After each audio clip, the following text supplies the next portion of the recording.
Mga paghihirap at pag-uusig na darating.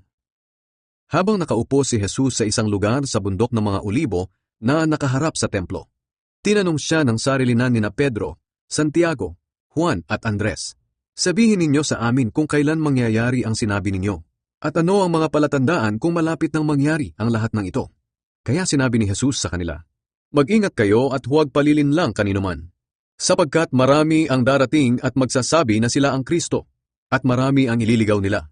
Kapag nakarinig kayo ng mga digmaan malapit sa inyo, at nakabalitang may digmaan din sa malayo, huwag kayong matakot.